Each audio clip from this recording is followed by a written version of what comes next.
Here is another round of stories about the places I've been stationed. Some of them happened to me. Others were whispered among the guards. Most of the ones who told these tales are dead now. And if you don't hear from me again, well, maybe my time has come too. It was a quiet park, just a playground, a tennis court, and a running track that looped through dense trees. My partner and I were stationed there for the night shift, 7 p.m. to 7 a.m. Our orders were simple: stay on the illuminated running track during patrols, carry the heavy-duty flashlight, and under no circumstances step into a dark patch if any lights went out. If they did, retreat, call it in, wait for morning. One night, while on patrol, I heard it. My partner's voice. He was shouting, "Hey, help me!" But it wasn't coming from the guardhouse or the track. It came from the trees. I swept my light through the trees. Nothing. The voice came again, this time from a different direction. "Hey, help me!" I called out, but he didn't respond. Just the same words, the same tone. And then it hit me. It was on a loop, the same call for help every 8 seconds, like a recording. My chest tightened. The park, usually alive with night sounds, was silent. I turned slowly, walking back toward the guardhouse, resisting every urge to run. The voice followed me, looping. "Hey, help me!"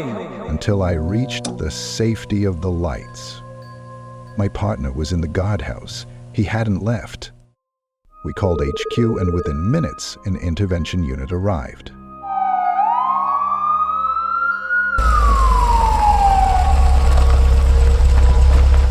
They questioned me while their team moved in. By morning, the company had canceled the park contract. We weren't told why.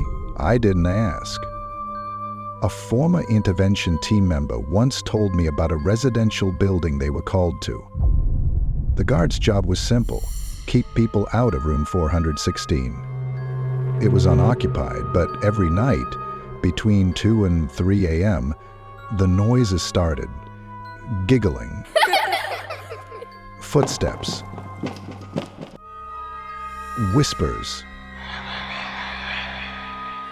The residents ignored it until one night, an old woman, Mrs. Rogers, slipped inside.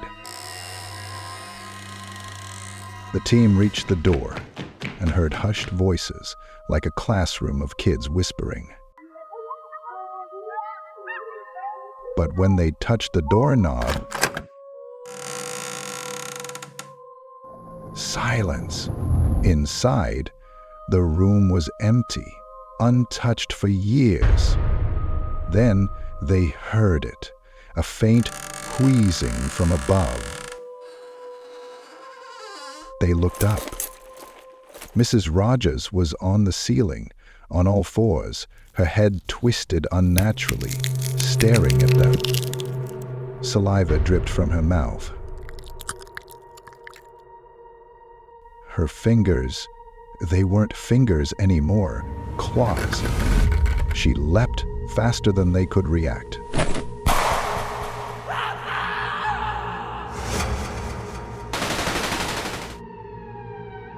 By the time it was over, 2 team members were down. Mrs. Rogers' body lay riddled with bullets.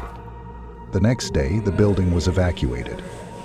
Officially, toxic fungi was the cause, but we know better.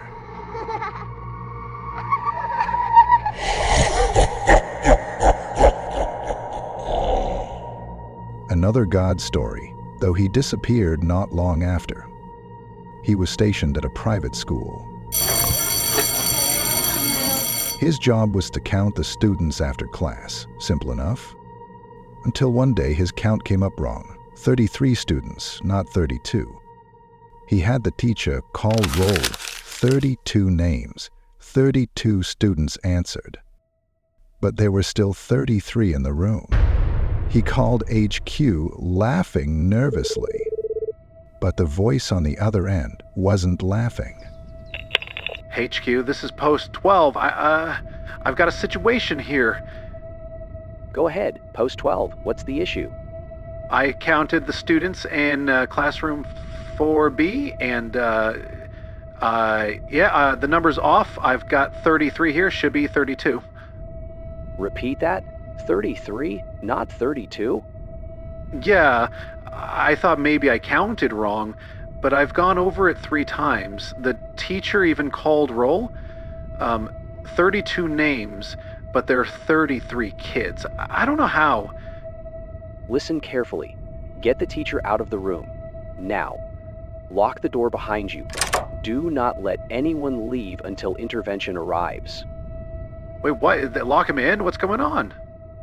No questions. Do it now. Radio the other guards to secure their rooms. Intervention is en route. Minutes later, the intervention unit arrived.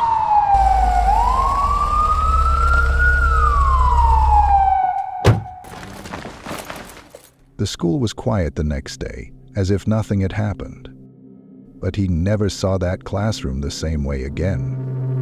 No one really knows what the company is dealing with.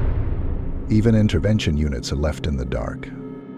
But hearing these stories, living through some of them, I can't help but feel lucky to still be breathing. At least, for now.